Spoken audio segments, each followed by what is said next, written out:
tala falawa o tātou tala fou, mole nei Aso Lulu.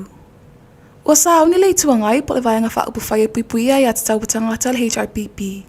E whaatu le lafo le le whaatu atua ina e whaasanga te maita i palemia. Ma le whenga malo le fast, pe au sui ele whauna le palemene, i le Aso Lulu le vai Aso fou. Whaalia ta i ta i le HRPP le sunga i atu i le epa ai ono takta sa i le le malie le ngaoi. E le matanga o fia le sila mai a malo mai fafo, le tūlanga matanga o i nei le whenga malo a Samoa, o ta i ta ia se vaenga to i titi le whenga malo. E le ngata ina o sauni le HRPP e whaatu le lafo le whaatu toa ina le vai Aso fou. Ai o mai a fo i na whaali le talasanga le HRPP i le whaamasinonga i le vai Aso nte anei. E talasanga i se whai unga le whaamasinonga, e whatatau le tūlafo no whaavai, e tusai ma le whainga malo i ai nei. O lo manino mai lawa i le telo wheloa inga la autus tala ma tai tai le fast, le sunga la auli le o Tea Schmidt. E le o mana oi na ia toi whaia se palota, e o lo mana na oi whao au bea le whola unga le fast, e wha umale la topa ia inga, e ui le waa ai o le whonga waa. I nisi o tala, o la matanga la vai Aso na ina taunu ua i le waa le Queen Anne, ma taula i le wafu i mata autu ia pia i le asunga fua. E wha peo le waa le nei o pitasilina te leo o taula i le wafu wha waa malo a le atinu. Mai o ati le lua afe iwa se lau iwa ono la na pasese, ma le au whainga luenga i to afe lua se lau lua se fulima. Na whawhiloa i le pūlenga o tangata ta whao mai mo mai whafol taunu o mai o le nei waa, whaatasi im whawhiawhianga na tapena le au talavau, e whakasa mai vaiala. O le wha moe moe malanga ta amilo le Queen Anne, e tu ua sa mo motonga, a o le Asia New Zealand, o na malolo ai lea, a o le ita amilo e Asia wafo e fia tono Australia. O le lona li mai lea o wa au Asia Samoa, ila matanga o le nei tausanga, lua afe lua sfulima. O le whaamo mua le company wa alele le Samoa Airways, o le saunga le mua tangata whai malanga i wa alele, o se e tasi leo ana ta i alam whainga whaavai, e whaasilisili lana au aunanga.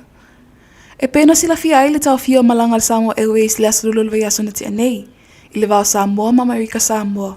O na umo mai unga si ake lau whainga luenga, a le company, ma le taunu oi whainga malanga na fuafua mo le aso. O le tausanga o mawai le masingo ki topa na whaatau tai le vaianga so e whaasai nisi le Ross. Siaki mo lau whainga luenga ma le company wa alele, i le tua fola au whaasai na whaapea ma le awa malosi. I le mai ai o nisi suenga, whailo mai to tolu o whaamalolo le tu mau, se ia mai ale si ala tu suenga, be whaamau nielo la tu tango fia i o fola au whaasai na, whaapea le awa malosi. O le si to o ono lau whainga luenga na whaamau niele tau mawhai le awa malosi, ma ua awe yeile la patainga. O le whaamoe moe moa lunga le whaatino ai o le avaenga, ia mauti no le malupui o whainga malanga, ai mai se le saunga le mu, o tangata lau tele. O le aso na nawhina te talalo ia ele suaina le palapala mo se tasio ngalwenga, o la tau la moe le matanga ngalwenga whatu angam whainga a whaiva, ua whaingo ina, o le atele backhouse, po le whale tapenai o loa, mo le au ina atu atinu i fafo. O le nei ngalwenga o whailo mai e wha te si male 5 miliona luna whaitawa whai. Sau no whapitoa le awhianga te maita i palemia fia mea naumi mata awha. I le tau o le nei ngaluenga, i ati na ele ngate la au whaifatoanga. Ai meise sa tau o fo i le ngalueina o te mau ainga o Samoa. O le whaamoe mo le nei whale, o le ama whaia e au whaifatoanga manisi o ati na e mawhaia na maketi i fafo, o na tapena lato oloa, a wale au ina atu, ma mautu waise no fuanga mo nei whifatawa inga. O le whatu paina le ngaluenga o mawhaia na whaatino i lala bloke ti mo le si itia o oloa, ala vaianga o whatuanga mwhainga a whaiva, i le awi nāto nei o loa e maketi, whaatasi le whasosoani le whaltupe lalangi, whapea i mal whaalapitonga o atina e tau whatuanga. O le sini au tua le nei polo ke te peo na sauno aile te maita i palemia. O le maua i o awanoa e sawhia atu aile au whai whatuanga ma le au whai whaiva i maketi ese, mo o loanga osi, ina ia si itia tu langa o te mau ainga, ai meise te tupe whaasili, mo le au whai whaiva ma le au whai whatuanga, a Samoa. O taitolo pone i le asa se fuluma le iwa le masina fau le tūla ia se alii, i lalo i fulu se fuluma le ono tau sanga le matua, o lo o masalomia, na ia se suni wa whaango te se lua, na taula i le wafu i sa lolonga i sa vai. Na tūla i le ua mōli i le asanga fua le vai aso nei, peitai, i le eisa Natali. Ua tapena nei lo ia leo leo, e ave le mata upu i wala au i le whaamasinonga mo tupulanga, o nei la i titi tau sanga o le li iwa mōlia. O lo oa onga le ali i le aonga tūlanga lua, mana fautua ina le whaamasinonga, le whaawa upea na alu i le aonga, e whaatali i le asolo na whaamasinonga.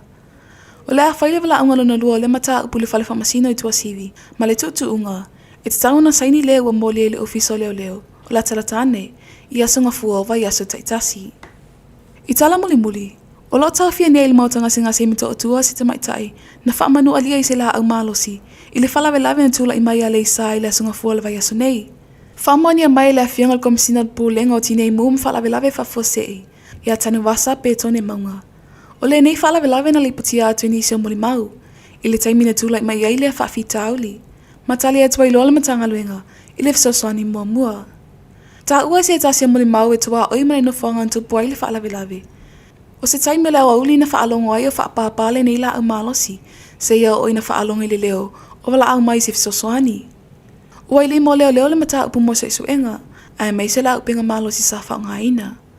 O le lona lua ai leo whaalawe tau la au malosi, i le nei masino Fepuari, le ana mali wai se tamaita i se fulu tau sanga le matua, ina ua whana se ali i tolus fulmaleona tau sanga, i le afio anga, o le visa le imoa. O tātou tala fau nā mali nei Aso Lulu, tau wha soifua.